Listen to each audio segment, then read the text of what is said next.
así hizo el candelero. O sea, aquí está hablando sobre quiénes van a estar manipulando algunos de los utensilios y acá le está enseñando a Aarón cómo lo va a hacer.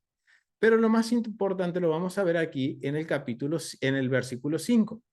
Habiendo Jehová, también Jehová Adonai habló a Moisés diciendo, toma a los levitas de entre los hijos de Israel y haz expiación por ellos.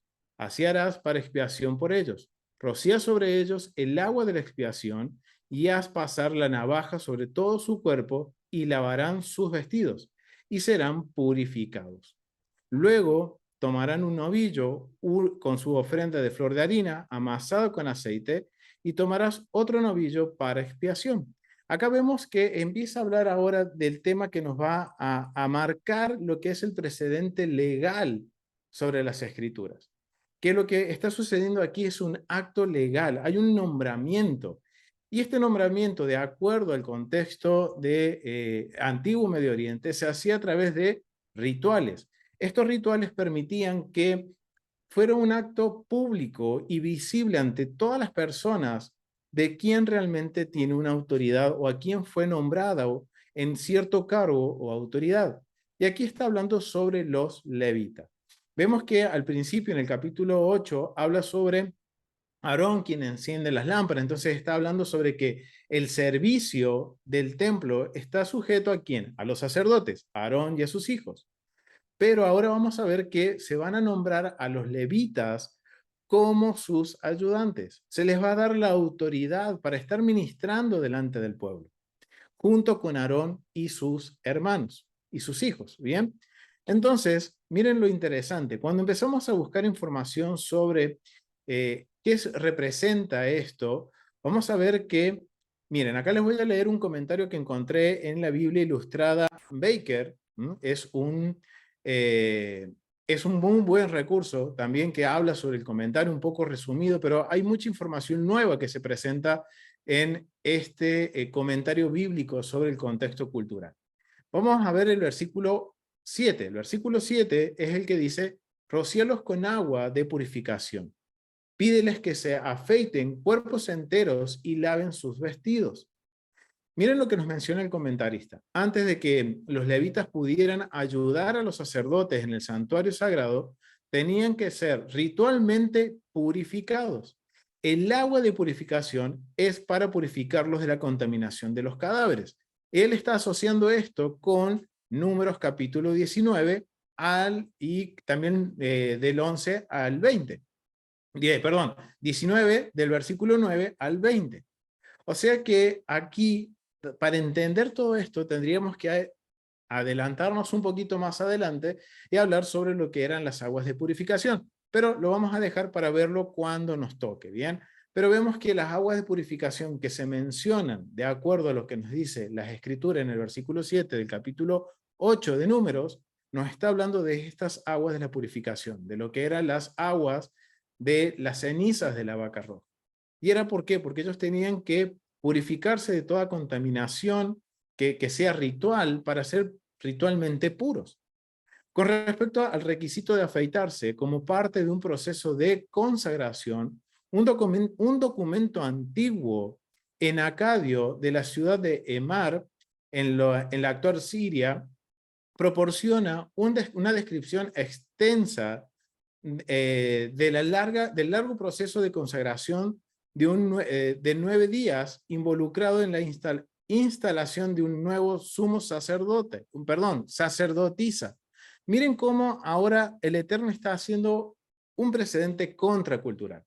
En lo que era en el antiguo Medio Oriente, en las culturas que rodeaban a Israel, este protocolo no era solo para, mejor dicho, era aplicado en los rituales también, en los templos, pero acá hay una gran diferencia. En el antiguo Medio Oriente, ¿quién eran los sacerdotes? Por lo general eran mujeres, y sabemos que eso está relacionado con la prostitución en los templos. El Eterno hace un proceso contracultural y por eso la mujer no, ahora entendemos por qué la mujer no está oficiando en el servicio del templo, para que no se confunda, para que no digan que al Eterno se lo adoran como a los dioses de las naciones y además está guardando la dignidad de las mujeres. Y entonces vemos que el proceso también de nombramiento en el Antiguo Medio Oriente es muy similar al que el Eterno hace, solo que para los levitas y los sacerdotes era un periodo de consagración de 8 días, mientras que en el Antiguo Medio Oriente era de 9 días. No solo este proceso de hacerse estos purificación, pasar por las aguas de purificación y rasurarse el cabello, estaba relacionado con el Antiguo Medio Oriente, con, por ejemplo, en la ciudad de Mar, sino que también se encuentran eh, registros de que los egipcios tenían esta costumbre también. Miren lo que dice el comentario de John Walton sobre la Biblia, el comentario del contexto cultural del Antiguo Testamento. Dice, el afeitarse el cuerpo para purificación. También se requería a los sacerdotes egipcios que se afeitaran la cabeza y el cuerpo como parte de su proceso de purificación. Las navajas a menudo eran de bronce, ya fuera en forma de cuchillo con una asa moldeada u hojas con una asa angosta adosada perpendicularmente. O sea, vemos que esto era algo cultural. Esto era un ritual que determinaba quiénes iban a ser esas personas que iban a estar en autoridad para poder ministrar delante de la presencia. Vemos que en el antiguo Medio Oriente de sus dioses, y en este caso era para determinar quiénes iban a ser los que iban a estar en autoridad para ministrar delante de la presencia del Eterno e interceder por el pueblo. Ya hemos visto cómo Aarón, el Eterno escoge a Aarón y a sus hijos, y ahora está escogiendo a los levitas, está marcando públicamente de que los levitas van a ayudar a los sacerdotes. Son los únicos que tienen la autoridad para acercarse a los objetos santos, poderlos trasladar. Recuerden que en porciones anteriores vimos cómo el Eterno ordena el proceso de cómo van a ser trasladados los utensilios del santuario, cómo se va a armar y desarmar el tabernáculo. Y quienes iban a cumplir estas funciones eran distintas familias de los levitas. Ahora, después de que se les dio la función, se les está dando ahora la autoridad. Se está haciendo público quiénes son los que tienen la autoridad para hacer ese trabajo. Y esto es algo bien interesante porque lo que recién leíamos de lo que sucedía en Egipto, lo podemos ver, hay un precedente bíblico de que eso sucedía y que tenía un propósito. Cuando nosotros vamos a Génesis, capítulo 41, vamos a ir a Génesis, capítulo 41, lo vamos a ver en el versículo, precisamente en el versículo del 9 al 14, miren lo que dice. Y esto nos vamos a volver hacia atrás, nos vamos a volver hacia José, la historia de José. Y dice, entonces el jefe de los coperos habló a Faraón, diciendo, me acuerdo hoy de mis faltas. Cuando Faraón se enojó contra su siervo, nos echó a la prisión de la casa del capitán de la guardia, a mí y al jefe de los panaderos. Y él y yo tuvimos un sueño en la misma noche, y cada sueño tenía su propio significado. Estaba allí con nosotros un joven hebreo, siervo del capitán de la guardia, y se lo contamos, y él nos interpretó nuestro sueño, y declaró a cada uno conforme a su sueño. Y aconteció que como él nos los interpretó, así fue. Yo fui restablecido a mi puesto y el otro fue colgado. Entonces Faraón envió y llamó a José y lo sacaron apresuradamente de la cárcel. Miren lo que dice, lo sacaron apresuradamente de la cárcel y se afeitó y mudó sus vestidos y vino a Faraón. Ahora vemos aquí un precedente dentro de la Biblia de esta práctica que hacían los egipcios. Y esto tiene un propósito, esto tiene un porqué, esto está marcando esto de rasurarse el cabello y es literalmente afeitarse por completo, tiene un propósito. Y esto no solo lo vamos a ver en el caso de los levitas, sino que también lo vamos a ver en el leproso. Recuerden cuando hablamos sobre la persona que contraía Sará, que nosotros lo conocemos como lepra, también tenía un proceso de consagración muy parecido al que hacían los sacerdotes y los levitas. Y vemos que tiene un propósito. ¿Cuál es el propósito? Al entender de acuerdo al contexto, el propósito de que se afeite la persona por completo es cambiar de estatus. Por ejemplo, un leproso cuando era declarado limpio, recuerden que el leproso cuando tenía tzará era que apartado del campamento. Él entraba en podríamos decir que entraba en un estado de vergüenza. Su estatus era de vergüenza. Pero una vez que era declarado limpio, ¿qué sucedía? Era revertida esa vergüenza y volvía a tener honor. Pero para pasar de vergüenza a honor, en el caso del leproso o del que tenía tzará, tenía que pasar por este proceso de purificación, pasar por las aguas, tener que rasurarse por completo. Y esto era para un cambio de estatus. Esto, de acuerdo al contexto, podemos conocerlo dentro de la metodología de estudio que usamos, que es la que nos ha enseñado nuestro hermano Rico, es un tema que entra dentro de lo que es la nueva creación. Entra sobre nueva creación, corresponde a nueva creación. Ahora, la gran pregunta es, ¿por qué los levitas están haciendo este proceso de nueva creación? ¿Por qué ellos ahora están siendo, podemos entender que al rasurarse, al pasar por las aguas de purificación, ellos están revirtiendo algo para ahora entrar en honor? ¿Qué es lo que está pasando? ¿Por qué ellos ahora son escogidos? Y esto es bien interesante porque esto nos va a ayudar a entender todo lo que va a acontecer desde este momento hacia las porciones que vienen. Porque en las porciones, por ejemplo, en esta misma porción hay temas que están ligados a la legalidad, como por ejemplo el sonar de trompetas. Hay personas que solamente ellos pueden hacerlo. Pero para entender el por qué ellos pueden hacerlo, necesitamos entender esto, familia.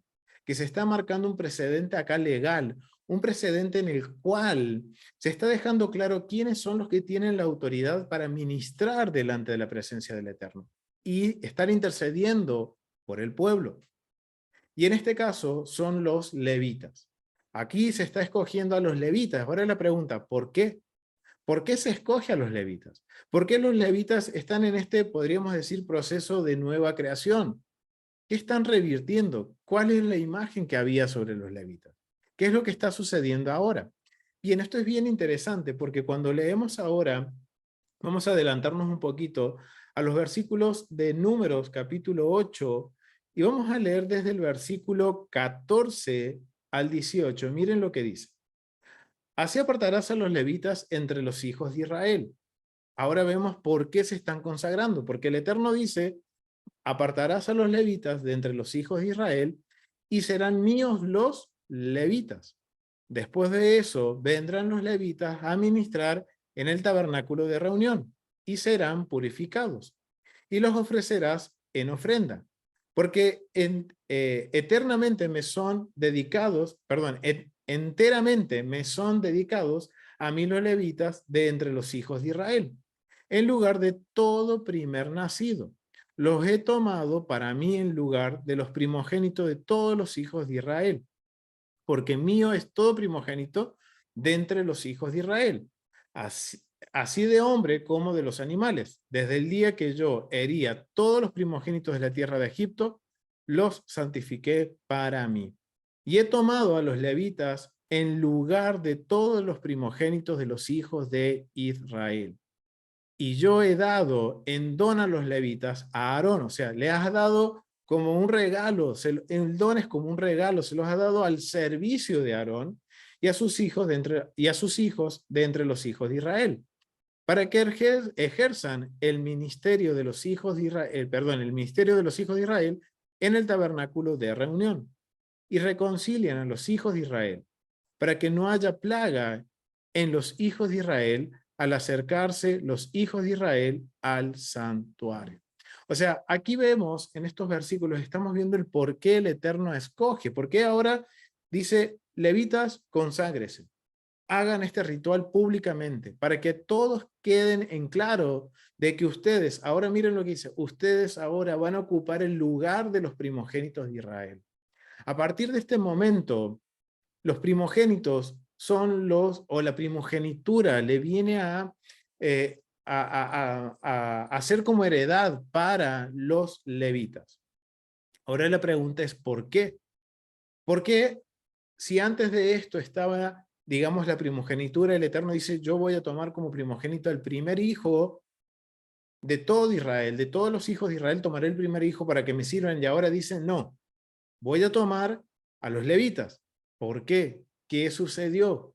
Miren, y esto es bien interesante porque tenemos que ir ahora a volver a Éxodo y vamos a ir a Éxodo 32 para entender esto. ¿Por qué el Eterno escoge a los levitas por primogénito y no a los hijos de Israel? Así que vamos a ir a Éxodo capítulo 32 del versículo 26 al 29.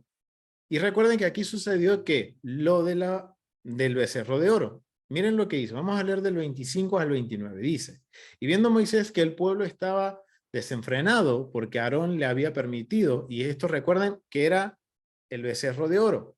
Aquí fue el mismo pueblo, fue Israel quien desechó la primogenitura. Al adorar a otro Dios o adorar supuestamente al Eterno, de acuerdo a como las naciones adoran a sus dioses, ellos rompieron el pacto. Recordemos eso, rompe el pacto Israel con el Eterno.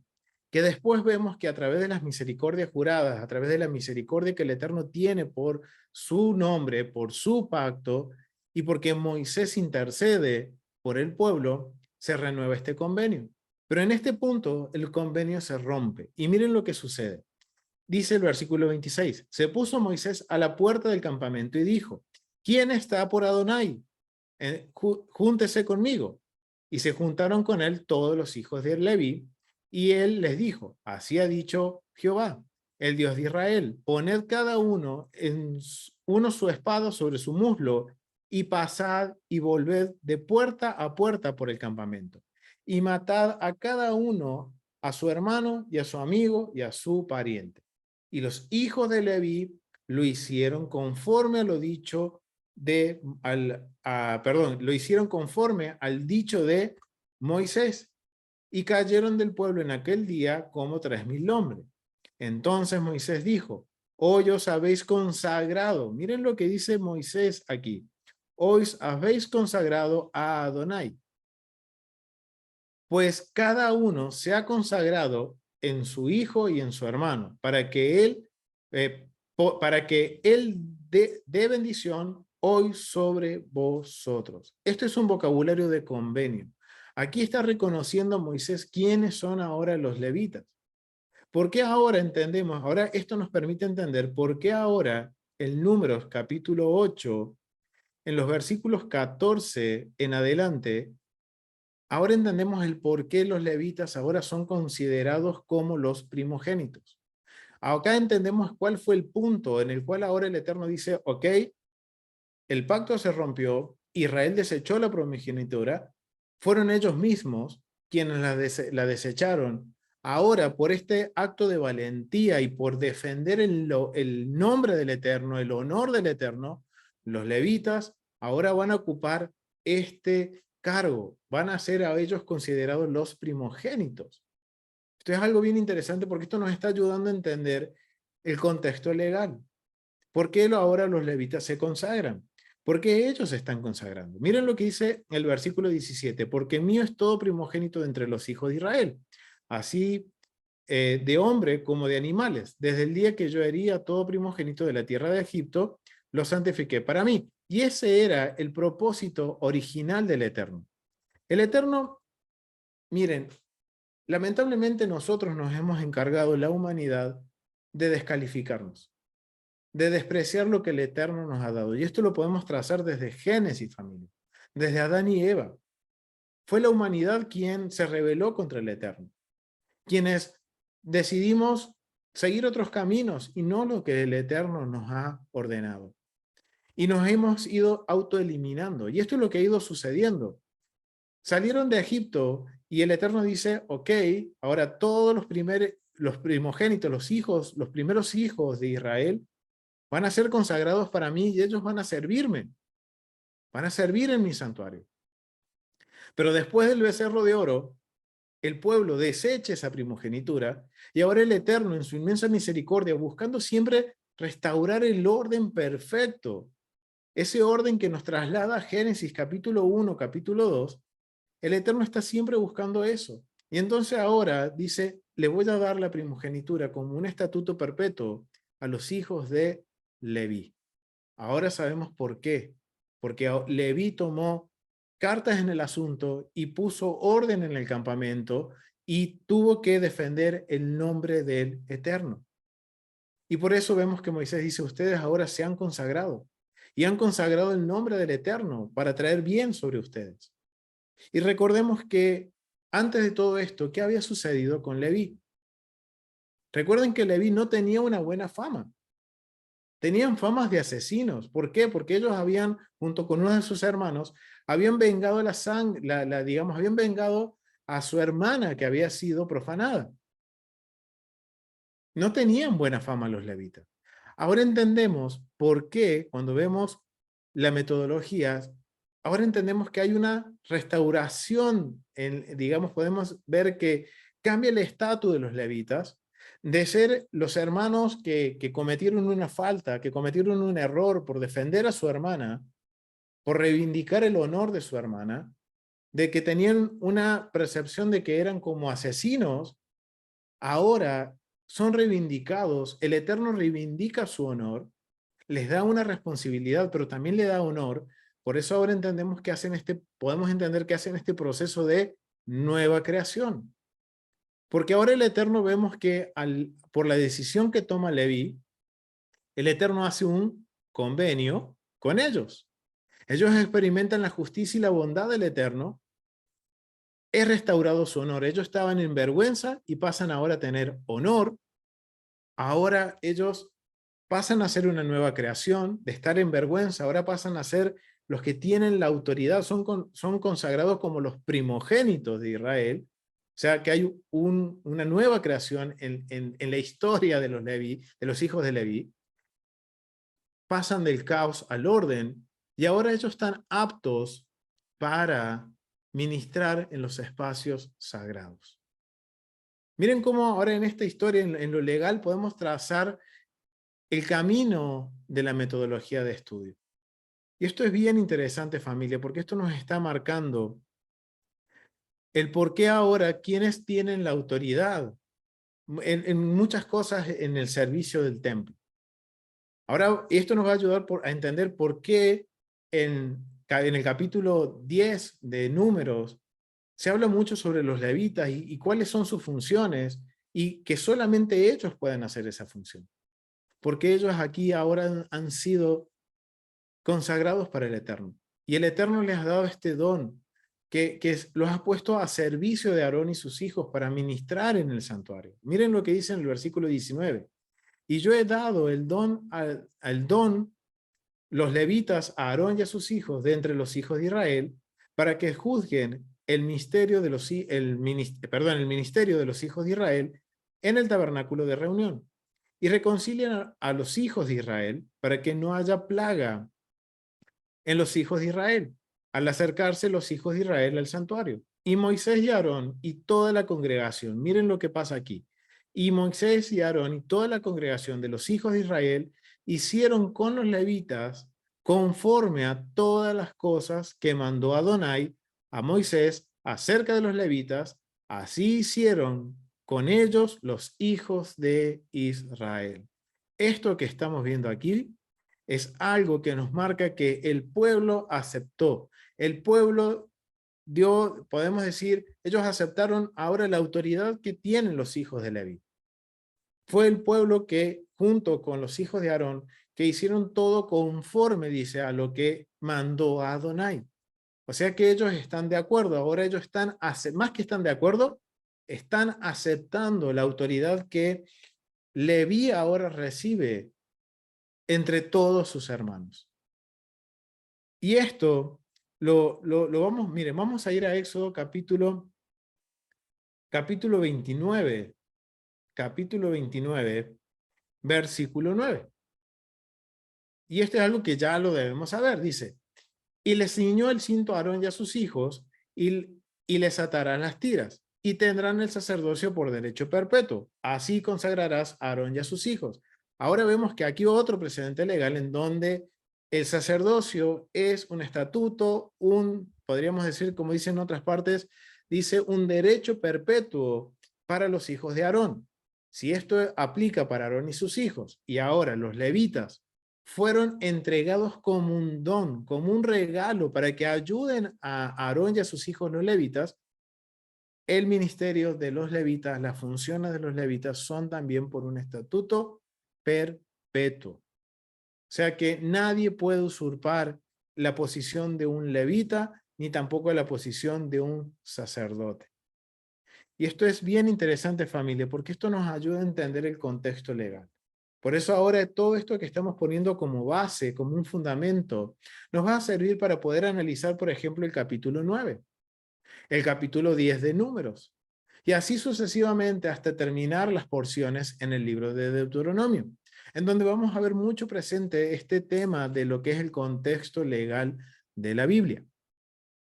Entonces, ahora teniendo esto en mente, que esto al estudiar o al analizar así con los recursos que tenemos de acuerdo al contexto, podemos entender que el capítulo 8 nos está hablando de un precedente legal. Nos está hablando de un precedente en donde ahora los levitas han sido nombrados como los ayudantes de Aarón y sus hijos. Como estatuto perpetuo, es un derecho para los hijos de Leví perpetuamente.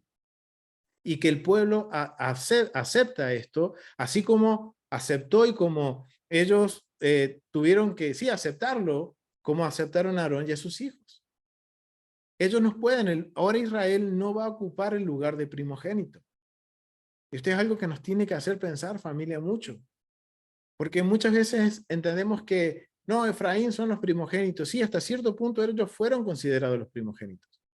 Pero de la salida de Egipto en adelante, el Eterno dice, ahora todos los hijos de Israel serán primogénitos. El primer hijo varón, el primer hijo que rompa matriz de los hijos de Israel será primogénito. Pero, ¿qué sucede? El pueblo desecha la primogenitura. ¿Por qué? Porque adora al Eterno, supuestamente haciendo fiesta para Adonai, adorando un becerro de oro. Entonces, en ese punto el pueblo desecha la primogenitura. Israel desechamos la primogenitura y ahora el Eterno le entrega la primogenitura ¿a quién? A los hijos, a Leví. Se la entrega a Leví. Y ahora ellos son los que van a ocupar esta posición de ministrar y trabajar dentro del santuario. Y son solamente ellos quienes pueden hacer esas funciones. Entonces, esto nos está marcando todo un proceso legal. Y esto lo vamos a ver también en el capítulo 9. Y ustedes dirán, ¿pero por qué en el capítulo 9? Bien, porque hay acá información que es bien interesante en el capítulo 9 de Números, porque está hablando del segundo Pesaj. Y aquí vamos a ver la necesidad que hay de que haya un contexto legal y que todo se haga de acuerdo a un juzgado o que tenga que haber una legalidad en todo lo que se hace conforme al modelo que el Eterno nos ha entregado. ¿Y cómo sabemos eso? Miren, familia, vamos a ir a Números, capítulo 9, y vamos a leer del versículo 2 al 3. Vamos a leer del 1. Dice, habló Adonai a Moisés en el desierto de Sinaí en el segundo año de su salida de la tierra de Egipto, en el mes primero, diciendo, los hijos de Israel celebrarán la Pascua a su tiempo. El 14º día de este mes, entre las 2 tardes, la celebrarán a su tiempo, conforme a todos sus ritos y conforme a todas sus leyes celebraréis.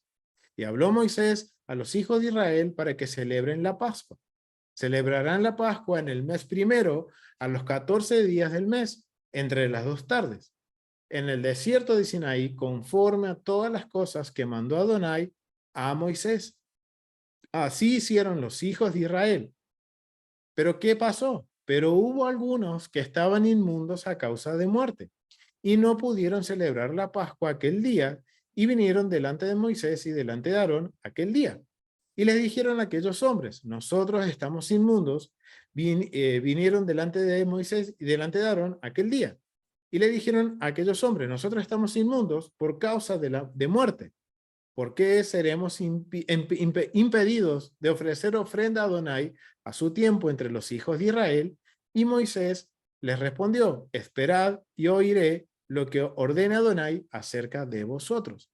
Ahora vemos que después de la consagración de los levitas en el capítulo 8, en donde ahora se nos está marcando que a partir de ahora tenemos que considerar el contexto legal de las escrituras. Vamos a ver que empieza a hablar ahora de un problema que surge dentro del pueblo. El Eterno da la instrucción de que debemos guardar Pesaj, pero aquí hay algo que está sucediendo. Aquí está sucediendo y vamos a ver que aquí está hablando de Pesaj, como se habla en Éxodo capítulo 12 y en capítulo 23 del Levítico, se da todas las instrucciones, pero surge un inconveniente. ¿Cuál es el inconveniente? De que habían personas que estaban contaminadas por, digamos, impureza ritual por estar en contacto con un muerto. Y ellos le plantean a Moisés de que cómo ellos van a ser impedidos de no poder ofrecer ofrenda o de participar del Pesaj en su tiempo. Y entonces ahora Moisés dice, ok, vamos a elevar esta cuestión al Eterno. Pero, ¿por qué se acercan a Moisés? Ahora la pregunta es esa. ¿Por qué ellos se están acercando a Moisés? ¿Por qué ellos están acercándose a él, planteando esta situación? ¿Y por qué ahora Moisés les dice, bueno, vamos a presentar esto delante del Eterno? Y vamos a ver qué es lo que el Eterno nos dice sobre esta situación. Este vocabulario nos tiene que hacer muy familiar a Éxodo capítulo 18, en donde se conforma el Sanedrín. Se está conformando, miren, y esto sigue ligado al contexto legal como el capítulo 8. Porque el capítulo 8 nos sirvió para establecer el precedente de por qué los levitas eran los únicos que podían tocar las trompetas.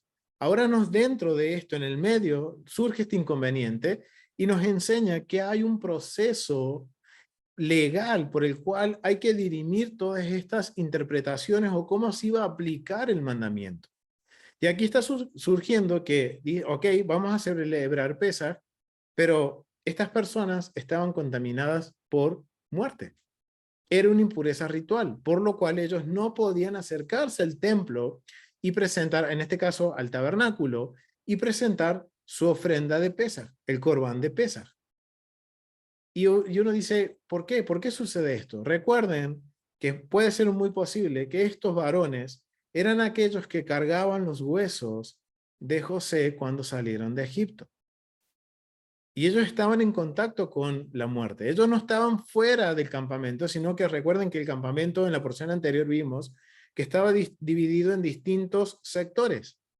Ellos estaban en el sector de Israel. No podían acercarse al sector de los levitas ni tampoco al tabernáculo, porque estaban contaminados ritualmente. Y ahora se le presentan a Moisés y le dicen, Moisés, está este problema, ¿cómo vamos a ser impedidos de celebrar Pesaj a su tiempo cuando nos hemos contaminado por impureza ritual de forma indirecta o no ha sido de forma voluntaria? Entonces, ahora esto lo tenemos que asociar con Éxodo capítulo 18, la porción de Yetro, en donde se establece por primera vez el Sanedrín, la corte de Israel. Sería como la corte suprema de Israel. Y se acercan a Moisés porque era uno de los temas, era un tema difícil. Recuerden que cuando se establece en Éxodo capítulo 18, hay distintos niveles, digamos, de juzgados.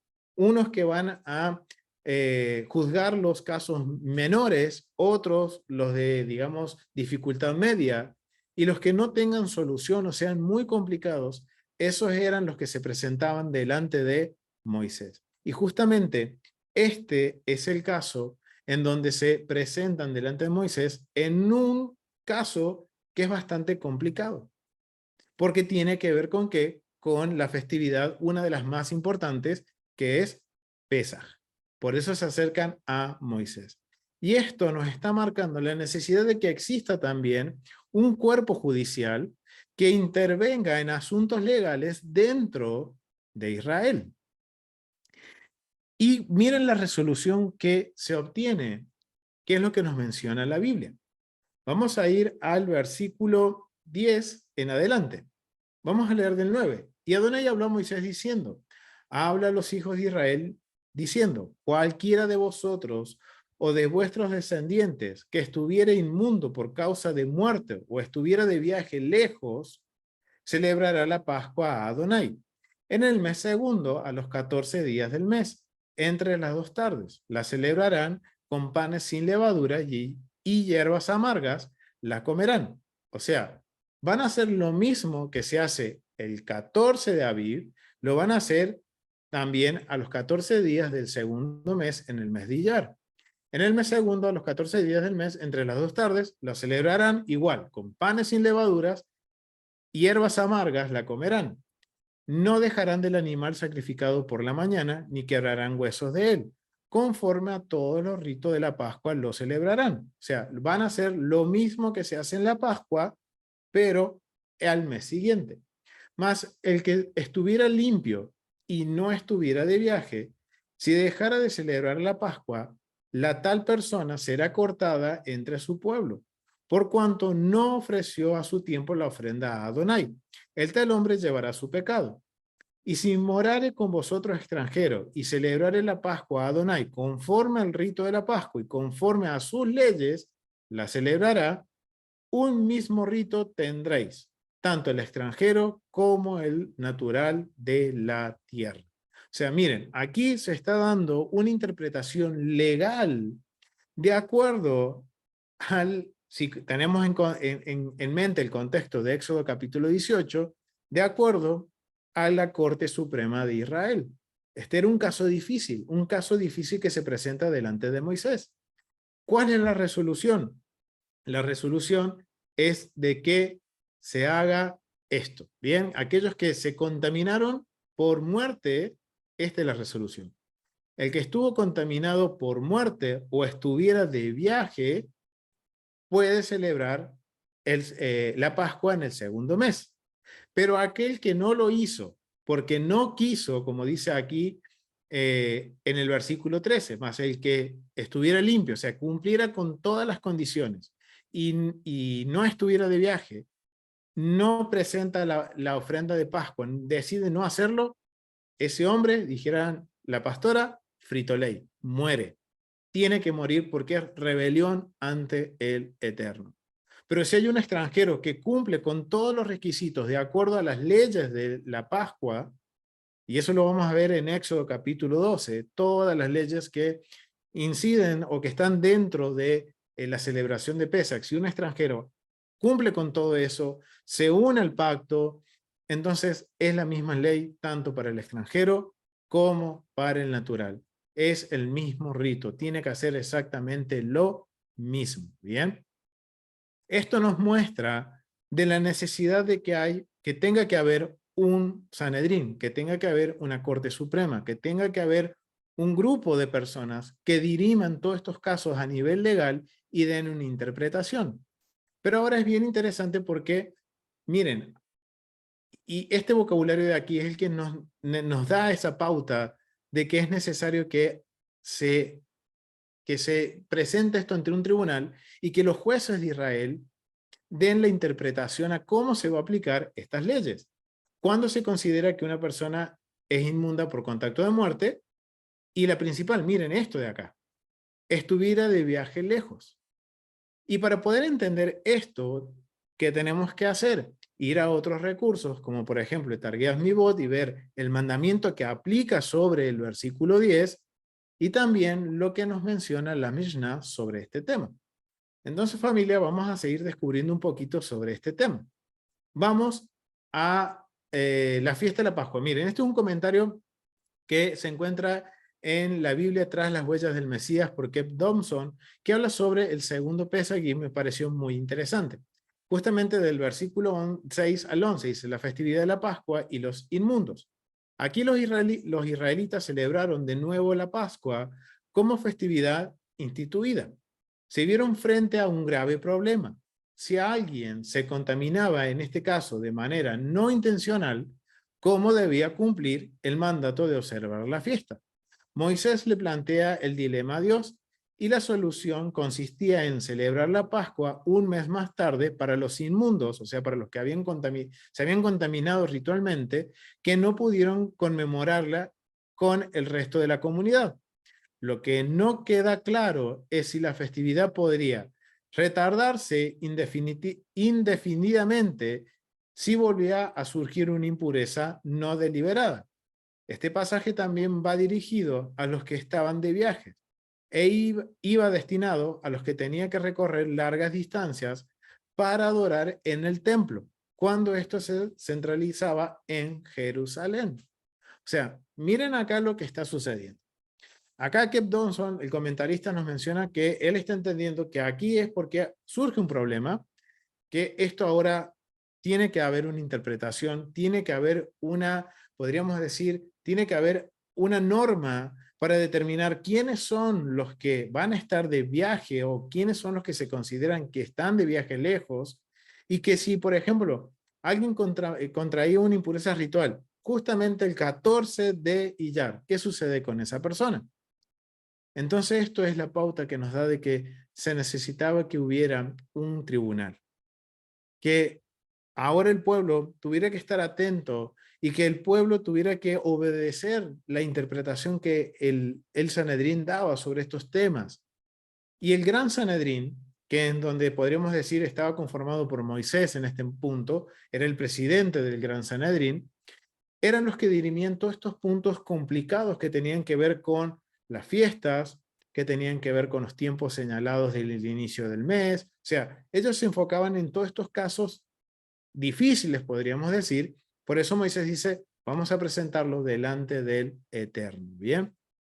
Entonces aquí hay un comentario que nos da a entender que aquí está sucediendo algo legal. Hay que interpretar todo esto y para poder entender todo esto necesitamos ver el mandamiento.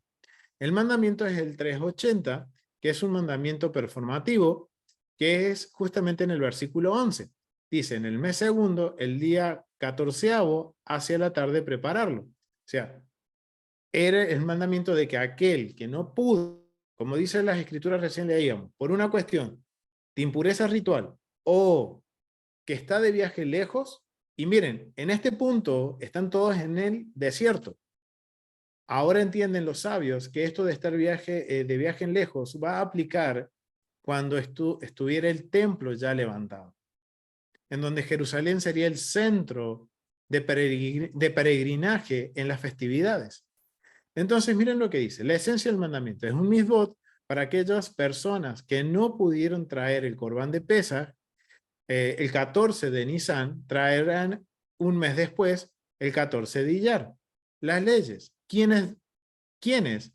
Debido a circunstancias inevitables, o sea, por cuestiones ajenas a ellos, no trajeron la ofrenda de Pesaj, de Corbán, en el Pesaj programado regularmente, el 14 de Nisan, estaban obligados a sacrificarlo un mes después, el 14 de Iyar. Algunos ejemplos de aquellos que traerían un Corbán de Pesaj el 14 de Iyar, que se llamaba Pesaj Sheni, el segundo Pesaj, son alguien que estaba ritualmente impuro el 14 de Nisan debido al contacto de un cadáver. Esa es digamos, la primera excepción por la cual, bueno, ok, no lo pudiste hacer el 14 de Nisan, lo vas a hacer el 14 de Iyar. Segundo, aquellos que vivían demasiado lejos de Jerusalén para estar allí a tiempo para el 14 de Nisan. Ahora entendemos cuál es la interpretación que le dan los sabios cuando dice la escritura, aquellos que están viajando lejos. Tercero, un niño que llega a su bar mitzvah después del primer Pesaj regular. O sea, cuando este niño ahora se considera que es adulto, responsable de sus actos delante de la Torá, y justamente fue después de Pesaj, él puede celebrar el Pesaj Sheni. Y después un gentil que se hizo prosélito, o sea, se convirtió al Dios de Israel, cumpliendo con todo lo que corresponde en la conversión y haber aceptado el pacto, que eso se lleva como señal con la circuncisión, se hizo prosélito después del primer Pesaj. O sea, si este gentil, después del Pesaj regular, él se hace un prosélito, se convierte al Dios de Israel, es parte del pacto y del pueblo, tiene permitido hacer el Pesaj Sheni. Pero miren, esto aplica solamente para los hombres y va a aplicar únicamente para el templo. Hoy no aplica, familia. El segundo Pesaj no aplica. Es un mandamiento directo del templo. Es uno de los 279 mandamientos que solamente se pueden poner en práctica cuando esté el templo, pero necesitamos estudiarlo, familia. Bien, cada individuo sacrificará su cordero en la tarde del 14 de Iyar y lo comerán en la noche del 15 de Iyar, muy similar a lo que sucede el 14 y el 15 de Abib, junto con Matzat y Maror. La única excepción sería que no necesita quitar el hametz, o sea, la levadura, de sus posesiones en el Pesach Sheni, como lo haría normalmente en el primer Pesach. Miren todo lo que ahora aplica y cómo ahora tiene que haber un tribunal, alguien que esté interpretando y que esto vaya conforme a las regulaciones legales para que esto sea acepto delante del Eterno. Obviamente que estas personas no van a poder hacer el ritual de lo que es de limpiar sus casas para panes sin levaduras, porque panes sin levaduras hay un tiempo para celebrarlo. Eso no es lo que se va a poder hacer nuevamente, sino que es el Corbán de Pesach. Por eso que el 14 de Iyar no es necesario, no les era necesario sacar la levadura de sus hogares. Con respecto al trabajo prohibido, Pesach Shani se considera un día normal de la semana y se permite todo tipo de trabajo. Perspectiva del mandamiento. El éxodo de Egipto fue el evento más trascendental en la historia judía, que debido a los milagros que tuvieron lugar, fortaleció nuestra creencia en Hashem, más que cualquier experiencia anterior. Por lo tanto, el mitzvah del Korban Pesach es prácticamente el único mitzvah, el único mandamiento donde la Torá proporciona una fecha de postergación, el 14 de Iyar.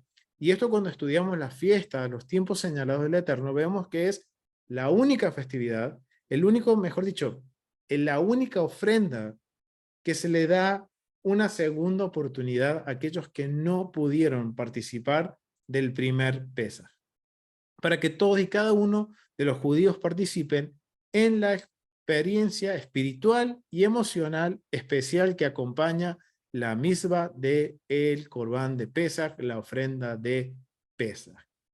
Aquí vemos la interpretación legal del mandamiento del Pesaj Sheni. Y justamente de estos 5 mandamientos que están dentro de esta porción, 4 corresponden al Pesaj. Yo lo invito a que los lean, familia, porque esto nos va a marcar que es muy similar el Pesaj Sheni con el primer Pesaj, con la única diferencia que aquí puede haber levadura en los hogares y que es un día normal, es un día laboral y no es un Shabbat como es el primer día de Pesaj o el Pesaj regular. Entonces aquí vamos entendiendo un poquito la interpretación legal que tiene sobre el Pesaj Sheni. Miren lo que dice la Mishnah sobre este tema del Pesaj Sheni y principalmente con el tema de quienes viajan lejos. Esa es una pregunta. Porque esto que vemos aquí que dice, o estuviera de viaje lejos, si no hubiera un Sanedrín, si no hubiera alguien que pudiera discernir y pudiera traer orden con esto, sería una excusa válida para que una persona que está limpia, que no estuvo de viaje, pueda decir, no, es que estoy lejos, vivo lejos del templo. Ahora es necesario que el Sanedrín, la Corte Suprema, establezca qué es estar de viaje de lejos. Y para entender ese vocabulario necesitamos ir a la Mishnah, al tratado Pesajim, capítulo 9. Miren lo que dice el párrafo 1. Si uno se encuentra en estado de impureza o en un camino lejano, no celebra la primera Pascua, celebrará la segunda. Si se equivoca o fue forzado y no pudo celebrar la primera Pascua, celebrará la segunda. Si es así, porque está escrito, el que está en estado de impureza o en camino lejano, porque los unos están exentos de la pena de exterminio, mientras que los otros están sujetos a ella. O sea, más o menos vemos que el mandamiento que estábamos leyendo aquí, el 380, va asociado con lo que nos menciona la Mishnah, con esto de aquellos que contaminaron por una impureza ritual y los que están en un camino lejano, o sea, que están de viaje lejos. Pero me llamó mucho la atención el versículo 2, el párrafo 2 del Tratado Pesajim, capítulo 9. Y acá es la pregunta, ¿cuál es el camino lejano? ¿Qué es lo que podríamos decir nosotros aquí? Que es estar de viaje lejos. Miren lo que dice la Mishnah. Dice, desde Modim, que es una localidad que se encuentra aproximadamente a 27 kilómetros de Jerusalén, distancia que se puede cubrir a pie en un día. O sea, ¿qué es lo que hace ahora el Sanedrín? Establece un punto, podríamos decir una circunferencia o un égido, podríamos decir, de cobertura. ¿Desde qué punto están obligados a cumplir con el Pesaj en el primer día? O sea, no obligados, sino que no tienen excusas para decir, estoy lejos, no puedo ir a celebrar el Pesaj a su tiempo. Ellos dicen, desde Moedim hacia Jerusalén, todo el mundo, en ese radio, todo el mundo tenía que subir a su tiempo a Jerusalén. Pero los que vivían de Modim por fuera, o sea, fuera de este radio de 27 kilómetros alrededor de Jerusalén, eran los que tenían permitido poder presentar, si no llegaban a tiempo, el Pesach Sheni en el 14 de Iyar. Dice, en adelante, una distancia semejante en cualquier dirección. Esta es la opinión de Rabbi Akiva. Rabbi Eliezer dice, desde el umbral del atrio en adelante. Rabbi José dice, por eso se pone un punto sobre el G, no para señalar una verdadera distancia, sino para indicar que se encuentra a partir del umbral del atrio en adelante. O sea que la distancia, según los sabios, acá vemos que están discutiendo desde dónde se va a tomar el punto cero para calcular esta distancia hasta Modim. Unos dicen que es desde el atrio, bien, desde el umbral del atrio, y otros dicen que es también dice sobre el G, no por señalar una verdadera distancia, sino para indicar que se encuentra a partir del umbral del atrio en adelante. O sea, llegan a la conclusión que es desde el atrio. ¿De qué atrio? Del atrio de Israel. O sea, desde el punto más cercano al altar. Desde ese punto hacia Modim, todo el mundo tiene la obligación, no es que tenga la obligación, no tiene excusas para decir no puedo ir a Pesaj en el tiempo señalado. Pero aquellos que vivan fuera de este radio de 27 kilómetros tenían la posibilidad de que si no llegaban a tiempo, presentaran el Pesaj en el 14 de Iyar. Entonces aquí ya tenemos una interpretación. Miren ahora cómo la interpretación legal, ahora necesitamos ir a otros recursos para entender la legalidad y tener un poco más de información que es de lo que nos está mencionando, en este caso, el capítulo 9 de Números. Y el párrafo 3 del capítulo 9 de Pesajim dice lo siguiente. ¿Cuál es la diferencia existente entre el primero y el segundo Pesaj? En la primera obliga a la prohibición de no se verá y no se encontrará, mientras que en la segunda pueda haber en casa pan acimo y pan con levadura. O sea, una de las diferencias, porque acá los sabios, bueno, ¿cuál va a ser la diferencia? Dice, entre el primero y el segundo Pesaj. Bueno, es que en el primero no hay pan con levadura ni levadura en los hogares. Pero en el segundo puede haber panes con levadura. En la primera se exige la recitación de Jalel en la comida, o sea, de los salmos de alabanza, ¿bien?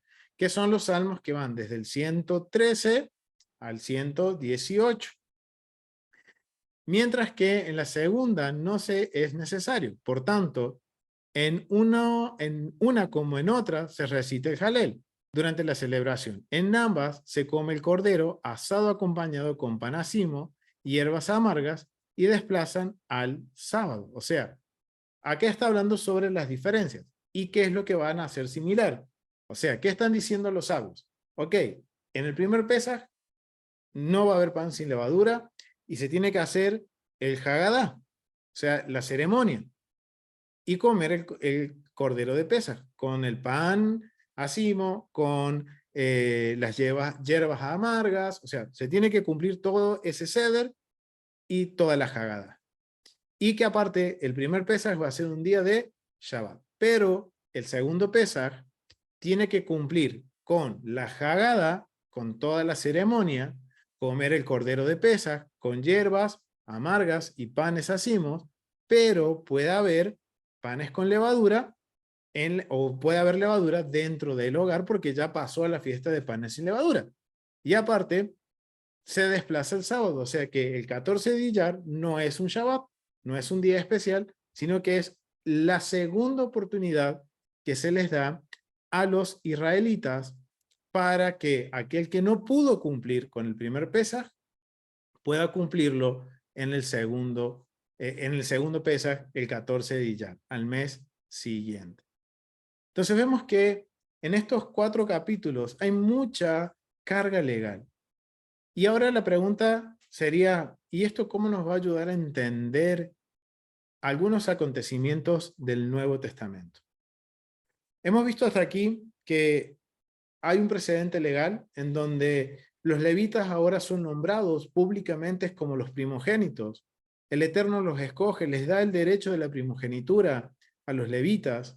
Legalmente, vemos que lo entendimos a través del contexto y la necesidad de estudiar el contexto cultural para entender lo que está sucediendo y entender ahora, ok, ahora hay algo que, digamos, ritualmente y que como una evidencia pública de que los levitas han sido consagrados para el Eterno y el Eterno los ha escogido y los ha dado como don a Aarón y a sus hijos para el servicio del santuario.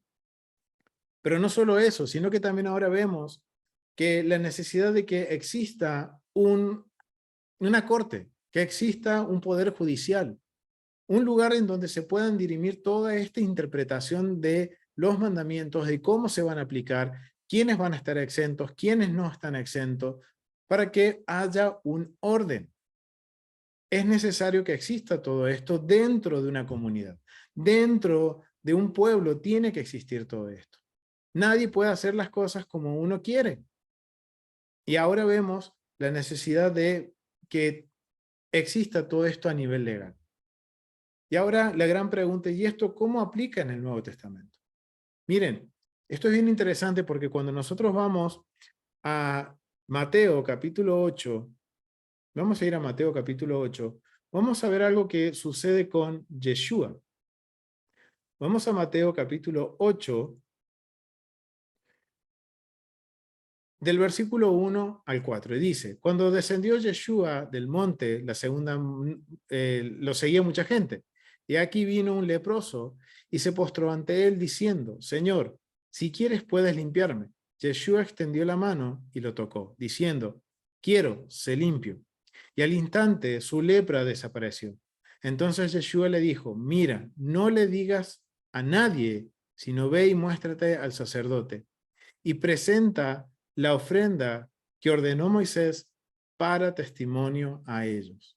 Acá vemos a Yeshua, y esto acá tenemos que ir a unas porciones anteriores cuando hablábamos sobre el leproso, que quién era el único que podía declarar al leproso limpio.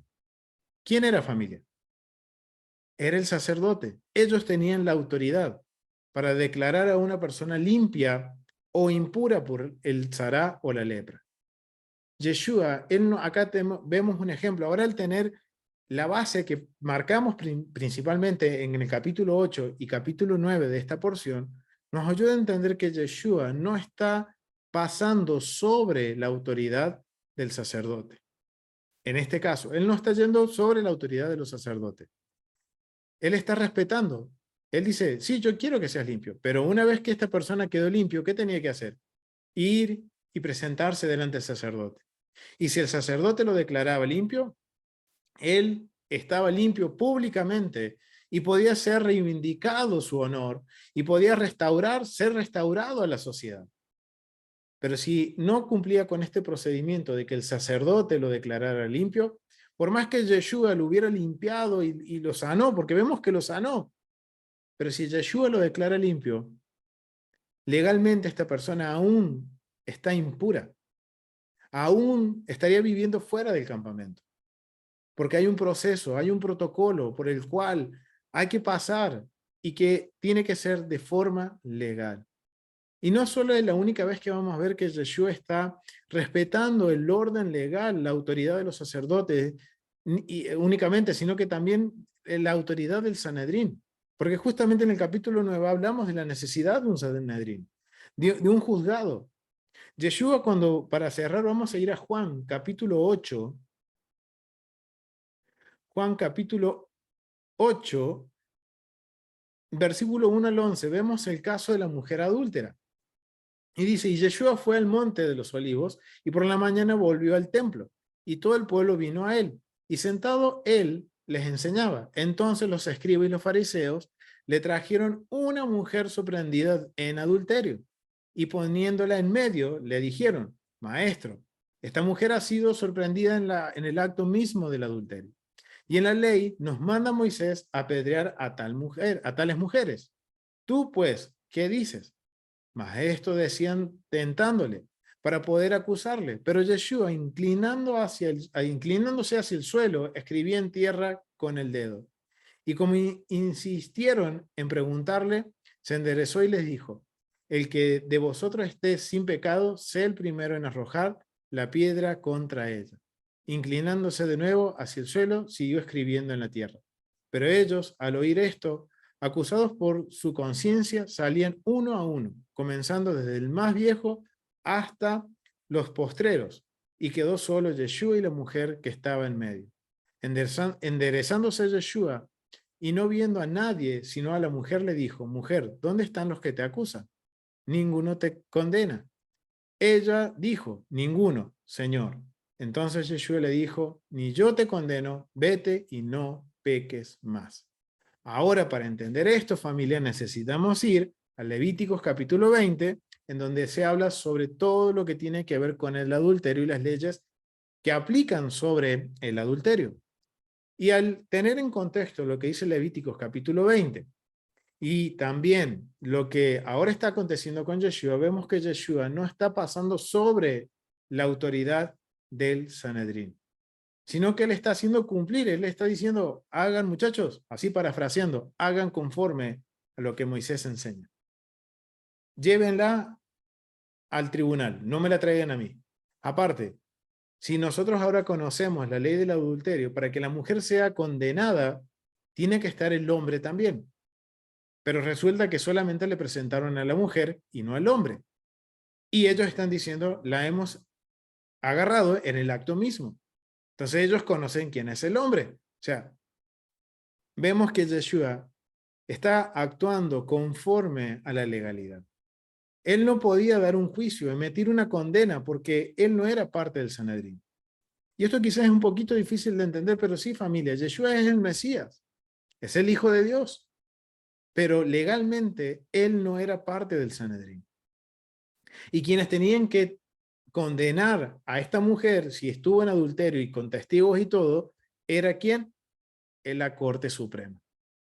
Entonces miren ahora cómo el poder profundizar un poquito en el contexto legal de las escrituras, el cómo aplicaban la legalidad dentro del pueblo de Israel y las necesidades que hay de que haya un cuerpo que dirima todas estas leyes y que ponga un orden, nos ayuda a entender muchas cosas que van a estar sucediendo en los escritos del primer siglo. Y no solo eso, sino que los capítulos que vienen de las siguientes porciones, también nos sirve todo esto para ahora tener en mente que necesitamos estudiar el contexto legal, que necesitamos ver las escrituras desde su perspectiva legal y de esa forma poder comprender, y se nos hace mucho más fácil entender y esforzarnos en obedecer el mandamiento conforme a lo que el Eterno espera de nosotros. De que nosotros, mientras vamos aprendiendo y al conocer la legalidad de las escrituras, también nos permite saber cuáles son nuestras limitaciones o hasta qué punto yo puedo llegar.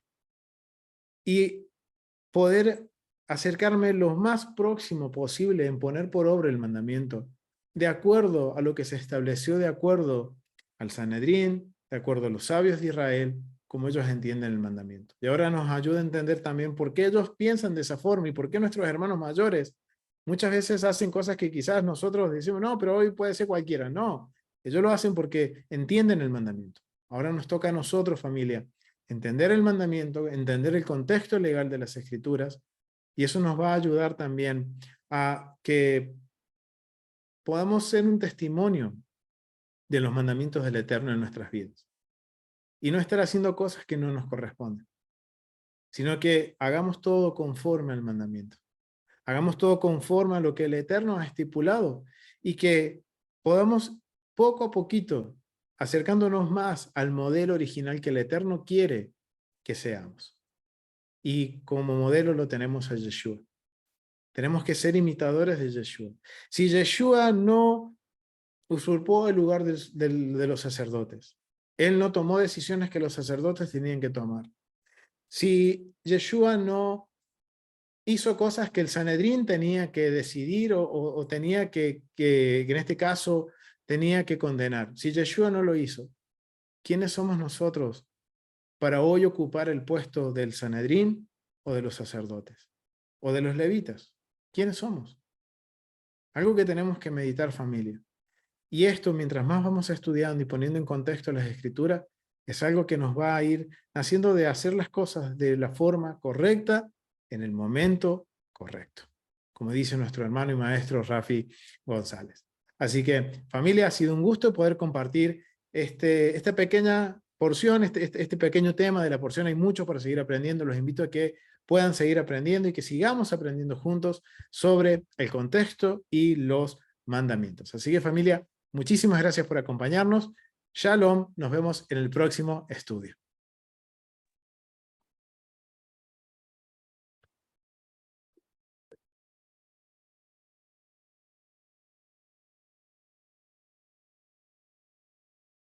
Shalom, familia. Shabbat shalom.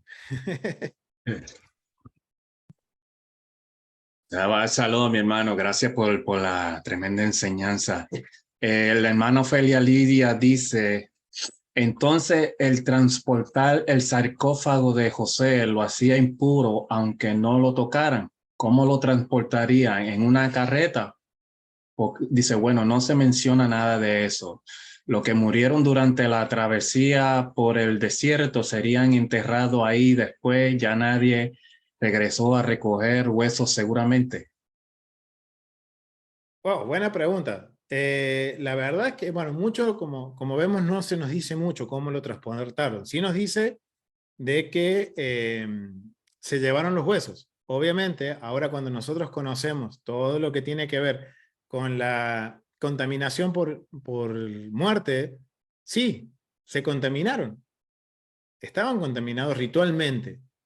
Entonces era necesario que existiera un procedimiento, y ahora eso lo vamos a ver más adelante en en Números capítulo 19, en cómo ellos ahora van a tener que solucionar esto.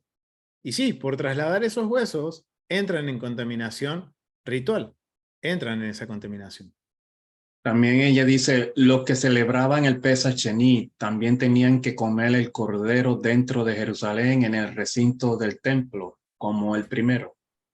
Sí, o sea, tenían que hacer lo mismo, lo único que no podían ellos es tener sus casas limpias de levadura. Pero sí necesitaban cumplir con todo lo que era el protocolo, con toda la ceremonia del Pesach, lo necesitaban hacer. Es lo que recién leíamos cuando vemos el mandamiento, cuando vemos cómo aplicaba de acuerdo a la Mishnah, y yo los invito a que lean el tratado Pesajim, en donde se detalla mucho más sobre esto. Vemos que el ritual del primer Pesaj, o sea, la liturgia del primer Pesaj y la liturgia del segundo es exactamente la misma. ¿En qué varía?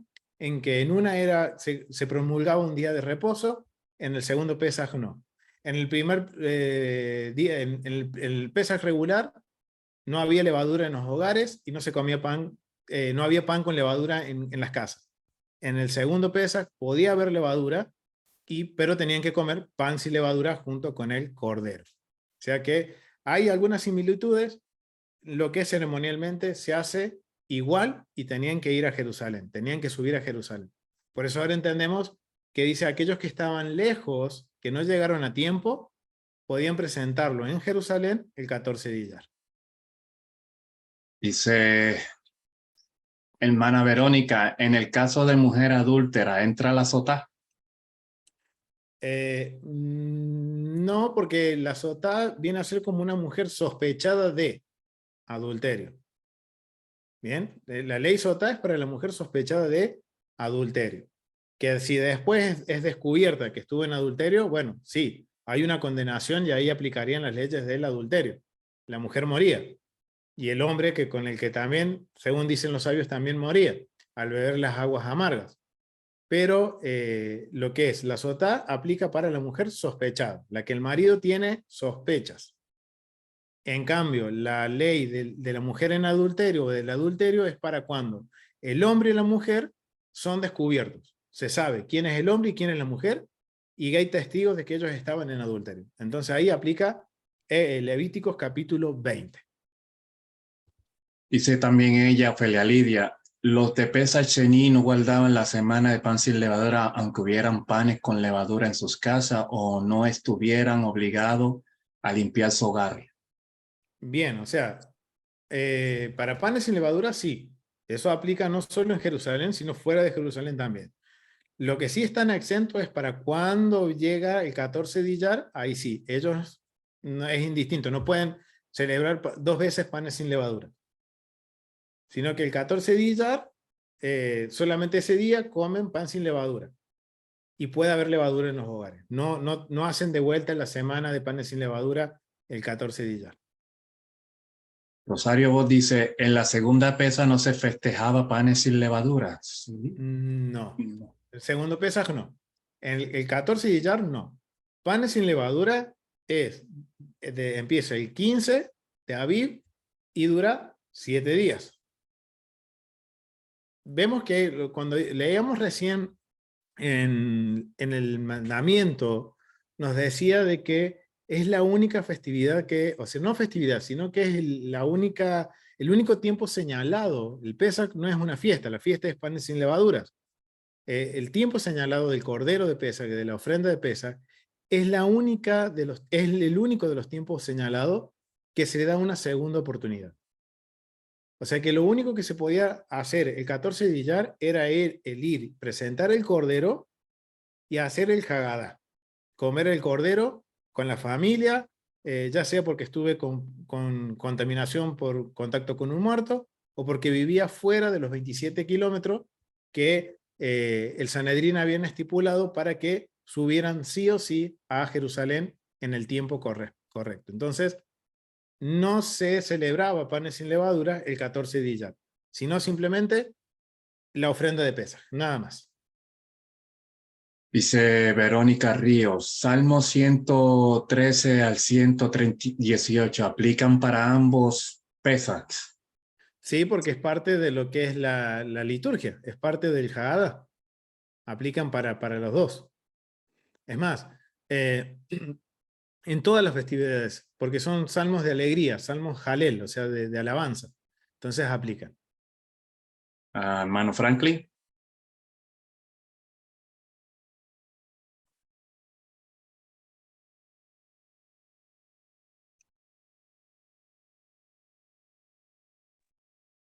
Ahora sí, ¿me escuchan? Sí. Sí, mi hermano. Shabbat Shalom, familia. Shabbat Comentario, Shalom. comentario y pregunta. Primero comentario, felicidades en su graduación, por su nuevo logro, felicidades. Y mi pregunta es para que me saque, no sé si escuché mal. Entonces, en el segundo pesa, hoy en día no tenemos que celebrarlo porque eso era para el templo. ¿Así fue que escuché o escuché mal? Así es, mi hermano. Hoy no, Ok, no aplica el segundo Pesaj. ok, gracias. Hoy no aplica. Un placer, mi hermano. Sí, no aplica porque no hay templo.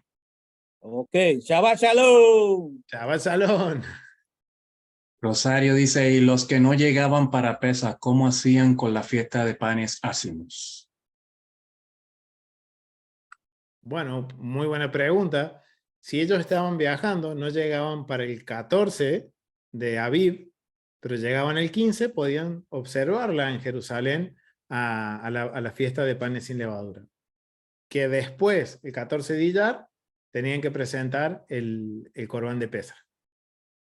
por lo que entiendo, ¿no? De acuerdo a lo que dice la Mishnah y a lo que dice el mandamiento, podían ellos ser parte de la festividad, porque acuérdense que panes sin levadura, Pentecostés y tabernáculos, todo varón tenía que subir a presentar una ofrenda, no se podía presentar con las manos vacías en Jerusalén, en el templo. Entonces, si yo iba viajando y no llegué el 14, llegué el 15, listo, no presento por lo que entiendo de acuerdo al mandamiento y a la Mishnah. Si yo llego el 15, presento mi ofrenda de panes sin levadura, estoy en esa semana regocijándome porque es la fiesta, pero mi corbán de Pesaj lo presento el 14 de Iyar, o sea que me tengo que quedar en Jerusalén un mes para presentar mi corbán de Pesaj. O sea, se me extienden las vacaciones. Ofelia dice, otra preguntita, ¿cómo manejarían dentro del campamento la presencia del sarcófago de José? Pues era la presencia de una tumba dentro. Buena pregunta, no lo sabemos. No se nos dice mucho en las escrituras. Sí sabemos que trasladaban los huesos de José. ¿Cómo los manipularon? ¿Cómo lo hacían? No lo sabemos. Podemos tener una idea. Recuérdense que en la porción pasada se habla dentro de los mandamientos de cómo estaba dividido el campamento. Bien. Entonces seguro había algún protocolo, había alguna forma en donde se resguardaba que hubiera la mínima cantidad de personas en contacto con los huesos de José, por lo que podamos llegar a entender. Pero no se nos da mucha información sobre eso. Sí sabemos que iban los huesos de José. Ahora, sabiendo eso, podemos entender que quienes se presentan a Moisés con este problema, con esta situación, quizás eran estos hombres que cargaban esos huesos. O alguien que había, también puede ser, recuerden que en el desierto iban muriendo, algunos, ¿bien? Que iba a haber muerte en el campamento dentro del desierto. Recuerden que estuvo 40 años. Una generación tuvo que morir ahí para que la segunda generación pueda entrar ahora a la tierra prometida. Entonces, pueden ser ambos casos, pero hay mucha información que no la sabemos. Hermano Caleb.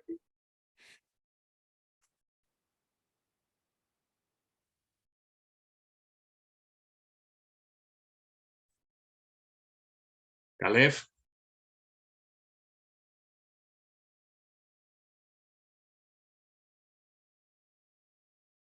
Es lo que viene el hermanito. ¿Alguien más tiene una pregunta, un comentario?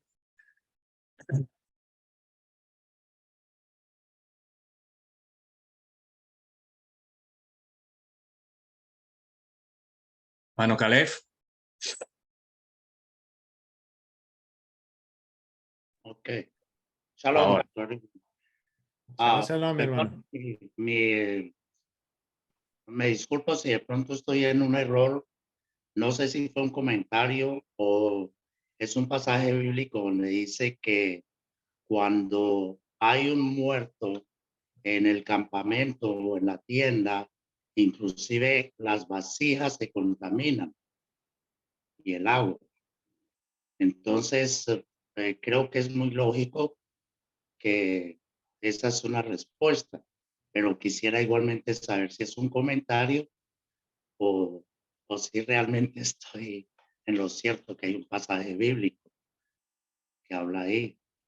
Entonces podemos más o menos configurar pues que los huesos de José estaban siempre en un campamento o estaban en un sitio, en una tienda. Por lo tanto, todo el que estuviera dentro de la tienda o entrar a la tienda inmediatamente se contaminaba. Sí, estás en lo cierto, mi hermano Caleb. En Números capítulo 19 vamos a ver todo esto sobre la contaminación del cadáver. Desde el versículo 11 en adelante va a hablar de todo aquel que tocare un cadáver, cualquier persona será inmunda, 7 días, bueno, y da todo lo que aplica sobre... lo que dice Caleb está en Números 19, versículo 14 al 15, que dice, esta es la ley para cuando alguno muera en la tienda. Cualquiera que entre en la tienda y todo el que esté en ella será inmundo 7 días. Y toda vasija abierta cuya tapa no esté bien ajustada será inmunda. Y cualquiera que tocare a algún muerto a espada sobre la faz del campo o algún cadáver o hueso humano o sepulcro, 7 días será inmundo. Sí, lo que dice Caleb es una cita bíblica y lo vamos a ver, profundizar mucho más cuando lleguemos a Números capítulo 19. Sí, pienso que con la cantidad de años que tuvieron que esperar para poder sacar los huesos durante todo ese tiempo, siempre hubo gente que estuvo contaminada. Exactamente, y ahora entendemos por qué puede ser una de las posibilidades por qué se le presenta esta situación a Moisés. Porque, y esto, wow, esto es algo bien interesante porque ahora vemos la actitud de estas personas que se presentan delante de Moisés. Ellos no se están justificando en que, bueno, estamos ritualmente impuros, bueno, nos libramos de presentar pesas. Ellos querían presentar, en sus corazones ellos querían obedecer el mandamiento, pero sabían que había una condición en ellos que los imposibilitaba poder cumplir el mandamiento. Y entonces ellos se tienen que acercar a Moisés y decir, ok, pero ¿cómo hacemos nosotros? Que estamos en contacto con los huesos de José, o se me murió un familiar, pero yo no quiero que eso sea una excusa para no presentar mi ofrenda de pesa. Wow, eso es algo bien interesante que ahora estoy como cayendo en eso del corazón de esas personas. De esas personas que no le importó, bueno, sí, está bien, me contaminé y no lo hicieron una excusa para celebrar el Pesaj, sino que, bueno, ¿qué otra forma hay? ¿Cómo puedo yo obedecer el mandamiento? Y eso es algo que nos tiene que hacer pensar porque muchas veces buscamos excusas para no obedecer los mandamientos. Muchas veces estamos buscando excusas para decir, no, es porque tengo que trabajar, no, porque, ay, bueno, ya está, lo hice mal. Miremos este ejemplo. Ellos de O, una pon- forma indirecta. Sí, mi o, hermano. pon- o ponemos la circuncisión como pretexto de que solamente eran para judíos y no para nosotros hoy día. Y es una gran enseñanza que de verdad hay que darle mente porque eh, a veces buscamos excusas, como dice hermano Franklin, para tratar de evadir lo que el Eterno ha proscrito por años y por siglos. Y hoy día estamos tratarlo de manejar de otra manera para evadir que tenemos que cumplirlo. Exactamente. Exactamente, mi hermano. Algo que tenemos que pensar. Y wow, no lo había pensado eso, de ver el corazón de estas personas. De estas personas que a pesar de todo estaban decididas a guardar el mandamiento. De no poner excusas, de hacer, Franklin, excusa 193. Qué cosa. Pero bueno, es algo que tenemos que aprender. Estamos aprendiendo. ¿Alguien más tiene una pregunta, un comentario? Si usted necesita aprender un poco más sobre ritos de transición, le invito a que vaya a Tesoros del Templo. Allí nuestro hermano Moré Rico Cortés, allí tiene un estudio bastante bueno sobre los ritos de transición. Si usted necesita el PDF, usted me escribe a mi personal, yo se lo envío, se lo hago llegar, yo tengo el estudio en PDF para que pueda aprender más sobre los ritos de transición. Muy bueno, muy edificativo. Y también el de trompetas también está en Tesoros del Templo. Así que no sé si hay alguien más que quiera esta noche comentar, decir algo antes de despedirnos.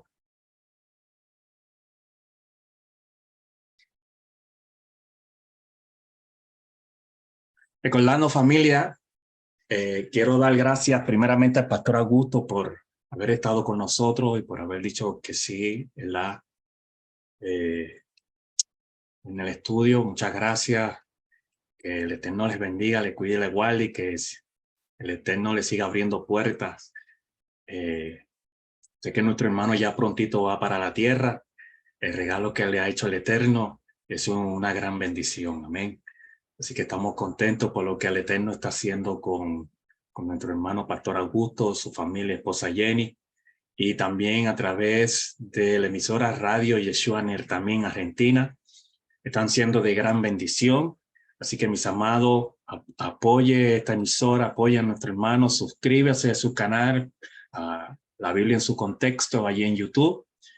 Y quiero recordarles que mañana a las 9 de la mañana tenemos nuestro servicio de Shaharit y a las 4 de la tarde tenemos nuestro servicio de Minha. Así que gracias a todos por haberse conectado. Pastor Augusto, gracias. Muchas gracias, muchas bendiciones. Y gracias a todos los que se conectaron por esta plataforma de Zoom. Así que con el favor del Eterno, nos estaremos viendo mañana a las 9 de la mañana con el servicio de Shabbat. Shalom a todos, Shabbat Shalom, bendiciones. Gracias a todos. Shabbat Shalom, familia. Shalom también a los de Facebook que se conectaron.